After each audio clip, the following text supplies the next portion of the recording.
السلام علیکم ورحمۃ اللہ وبرکاتہ ناظرین۔ تو یہ اردو زبان کی دوسری کتاب ہے اور یہ اس کا سبق نمبر 15 ایک شہری اور جنگلی چوہا۔ اس کو آج ہم پورا پڑھیں گے انشاءاللہ۔ تو جیسے کہ ہر بار بتا چکے کہ اس کو ہم رواں ہی پڑھیں گے، تو آئیے ہم شروع کرتے ہیں۔ ایک چوہا شہر کے اندر کسی امیر گھر میں رہتا تھا، جہاں اچھی اچھی خوش مزہ چیزیں کھانے کو ملتی تھی۔ خوش مزہ یعنی اچھے ذائقے والے۔ ایک روز وہ اپنے جنگلی دوست کی ملاقات کو گیا، جس کا سوراخ کھیت کے کنارے تھا۔ ملاقات یعنی ملنے کے لیے گیا۔ جنگلی چوہے نے مہمان کی بڑی آؤ بھگت اور خاطر تواضع کی۔ آؤ بھگت یعنی اس کی بڑی خدمت کی اور خاطر تواضع کی۔ جوار کے دانے جو اس کو میسر تھے حاضر کیے۔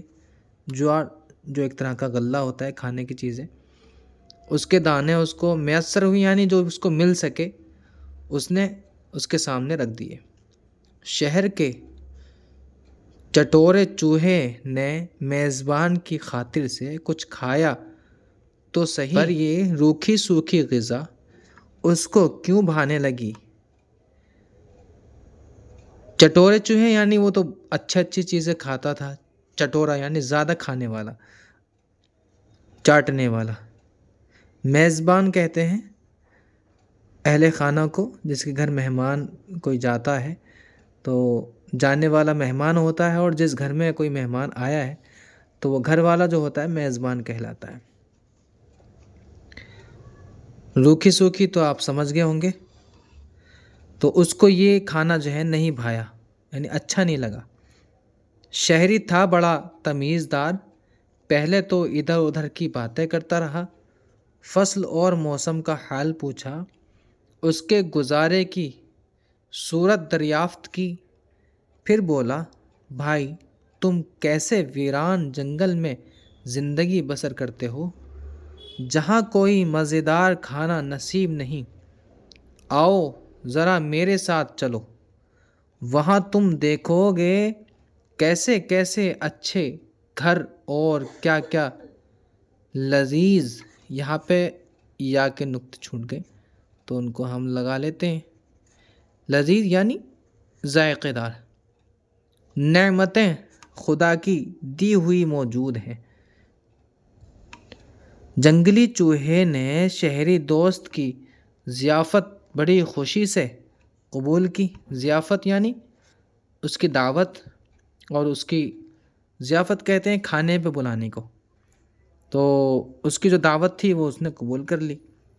شام کو دونوں روانہ ہوئے اور آدھی رات گئے گھر جا پہنچے۔ شہری نے اس کو فوراً نفیس کھانے پر جو گھر والوں کا بچا کچا رکھا تھا جا بٹھایا۔ چوہے ابھی یوں ہی سا کھانے پائے تھے کہ بلی کی خوفناک آواز کان میں آئی، میاؤں میاؤں۔ اب دونوں کے دل دھڑکنے لگے اور اوسان خطا ہو گئے۔ اوسان خطا ہو جانا یعنی بوکھلا جانا، ہکا بکا رہ جانا۔ اور جب ذہن کام نہیں کرتا ہے کسی کا خوف کی وجہ سے، اس وقت کے لیے اوسان خطا بولا جاتا ہے، جب ذہن کام کرنا چھوڑ دیتا ہے خوف کی وجہ سے۔ ناچار پتا توڑ بھاگے اور سوراخ میں جا گھسے۔ پتا توڑ بھاگنا یعنی بہت تیزی سے بھاگے۔ جب بلی چلی گئی اور کچھ خطرہ باقی نہ رہا تو شہری نے پھر کھانے کی تواضع کی، مگر جنگلی دوست نے بہت منت سے واپسی کی اجازت چاہی اور یوں کہتا ہوا چل دیا، یارو اگر تمہارے شہر میں گزارے کا یہی وتیرہ ہے تو تمہیں مبارک رہے، مجھ کو وہی اپنا بے وقوف گھر اور سادی غذا کافی ہے۔ یعنی اگر یہی طریقہ ہے تمہارے کھانے کا کہ جب بلی آتی ہے پھر بھاگتے ہو، گھر والے آتے ہیں تو پھر بھاگتے ہو، سکون سے کھانا بھی نہیں کھاتے، تو یہ طریقہ آپ کو ہی مبارک رہے، ہمارے لیے تو وہی روکھی سوکھی ہی کافی ہے۔ اور یہ نظم ہے: ملے خشک روٹی جو آزاد رہ کر، تو وہ خوف و لذت کے حلوے سے بہتر۔ یعنی لذت جس میں ہے اور خوف ہے، لذت تو ہے لیکن خوف اور ڈر جو ہے بنا ہوا ہے، تو ایسے کھانے سے، ایسے حلوے سے وہ خشک روٹی سوکھی روٹی بہتر ہے۔ جو ٹوٹی ہوئی جھونپڑی بے ضرر ہو، یعنی جس میں کوئی نقصان نہیں ہے، ضرر نہیں ہے کوئی، چاہے وہ جھونپڑی ہی ہے لیکن نقصان کچھ نہیں ہے اس میں، بھلی اس محل سے جہاں کچھ خطر ہو، یعنی جہاں پہ خطرہ ہو ہر موڑ پر ہر وقت، ایسے محل سے وہ جھونپڑی بہتر ہے جس میں کوئی خطرہ نہیں۔ اور اس کو ہم ہجے کریں گے اور یاد رکھیں گے، اس کے معنی سیکھتے ہیں۔ تا زبر تا، واو علی زبر وا، توا زاد عین پیش زو، تواضع، تواضع یعنی خاطر کرنا، آبھگت کرنا۔ آ تا زبر خط، خا تا زبر خط، را ہا زبر رہ، خطرہ یعنی خوف ڈر۔ زاد زیر زی، یا الف زبر یا، ضیافات تا زبر فت، ضیافت یعنی مہمانی، مہمانداری۔ میم یا زے میز، زا ساکن میز، با الف زبر با، میزبان نون ساکن میزبان یعنی مہمانی کرنے والا، گھر والا، اہل خانہ۔ لام زبر لا، زال یا زیر زی، لذیذ، زال ساکن لذیذ یعنی ذائقہ دار، لذت بھرا ہوا۔